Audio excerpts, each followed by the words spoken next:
Hey everybody, welcome to Crack Pack Tuesday number 109 on the Mana League. I'm John. As always, we've got ourselves another pack, the fourth last pack of Amonkhet that we're going to crack open, see what's in it, and see what we would take. Pack one, pick one, if this was a draft.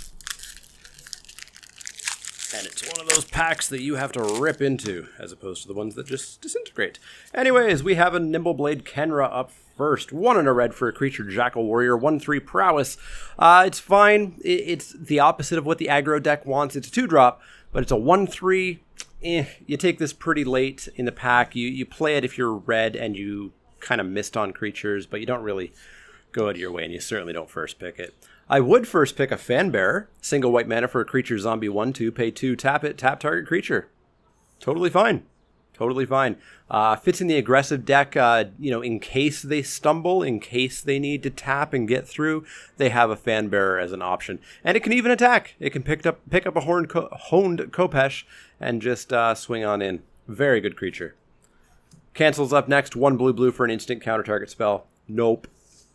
Not a draft card in many cases. I have played it when I've tried to go real slow, but that's not always the best thing to try to do. In this format, we all know that.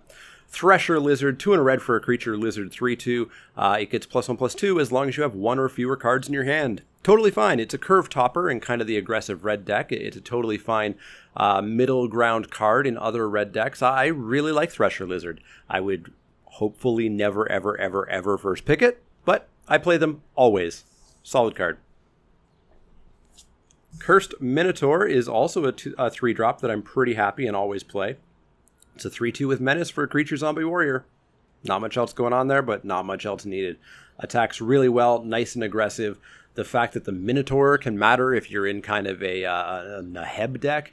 The zombie can matter if you're in a zombie deck. So much going on in this card, it's just solid. Nowhere near a first pick. Colossipede, I would also feel pretty bad if I ever first picked a Colossipede, and I certainly wouldn't against a Fanbearer. It's a 5-mana 5/5. That's it. And that's fine. That block, if you get to it, that blocks the aggro decks. Now, unfortunately, the aggro decks tend to go wide, and this only blocks one of the creatures, and you may just be dead by the time that the rest of the creatures are gone. But yeah, I'll almost always play the first Colossipede. It's surprisingly okay just having keyword big. Hyena Pack is up next. 2 red for a 3/4 Hyena. We're getting a bunch of very vanilla creatures in this pack.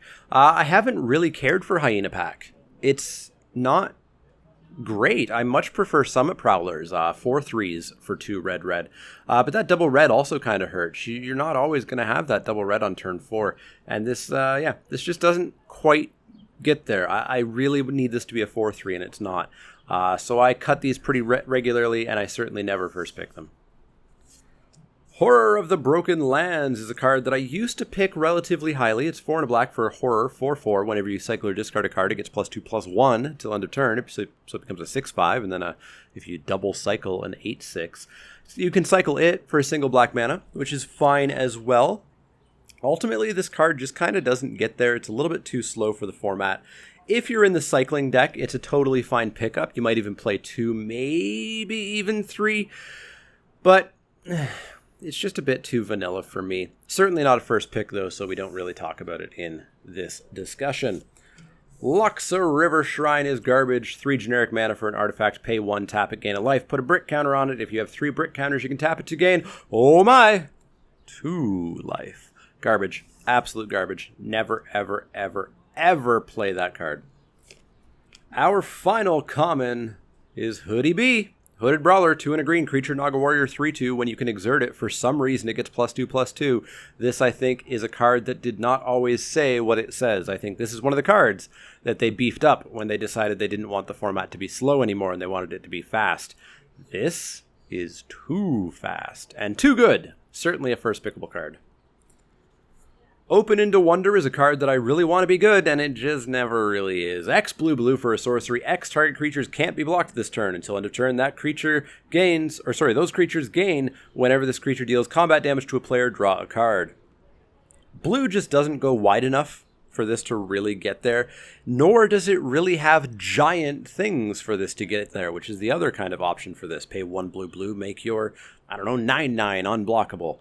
doesn't quite get there. Yeah, I've seen some people lose to this. I've seen some people win with it, but it's not consistent enough that it just doesn't do it. Certainly not a first pick, and not really a playable card generally for me.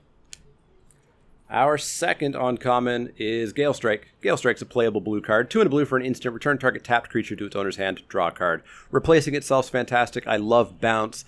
Bounce doesn't do quite enough in this set with the aggro, but it does work overtime with all of the Embalm creatures.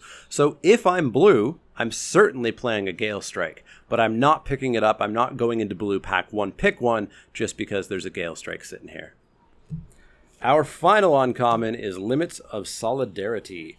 Limits of Solidarity is 3 and a red for a sorcery for a threaten effect. You get control of a target creature on tap and it gets haste till end of turn, cycling for 2 generic mana.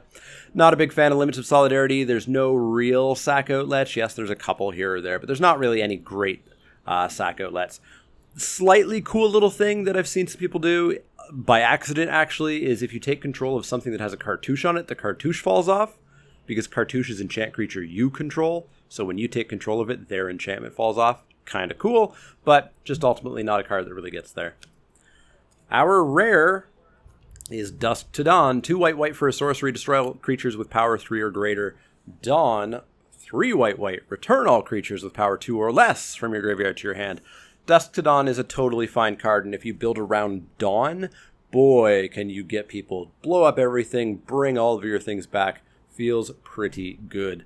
Dusk by itself is also totally fine. In this pack, I think Fanbearer doesn't quite stand up. I think it's between Hoodie Bee and Dusk to Dawn. Were I at a tournament with super important prizes on the line, I'd probably take Hoodie Bee here. But I think in most drafts, FNM, Spiky Saturdays, MTGO, drafting for fun, drafting wherever I'm earning less than several $1,000s for winning first place, I think I'd take the Dusk to Dawn. Let me know what you would have taken. Would you have taken the Dusk to Dawn, the Hoodie Bee, the Fanbearer, or something else in the comments down below? As always, if you have any questions, comments, or suggestions, you can find me on Twitter at The Mana Leak. That's L-E-E-K, like the vegetable, not the card. You can also find me at Facebook.com/TheManaLeak, Twitch.tv/TheManaLeak, and Patreon.com/TheManaLeak, where you can back me financially, help the channel grow, continue to exist, and get some rewards, including one of these playmats whenever you hit $60 over your lifetime of donations. If that takes you 1 month, 12 months, 60 months, 120 months at 50 cents a month, whatever it takes, you get one of these playmats. Anyways, if you do have those questions, comments, or suggestions, let me know. Otherwise, see y'all next time.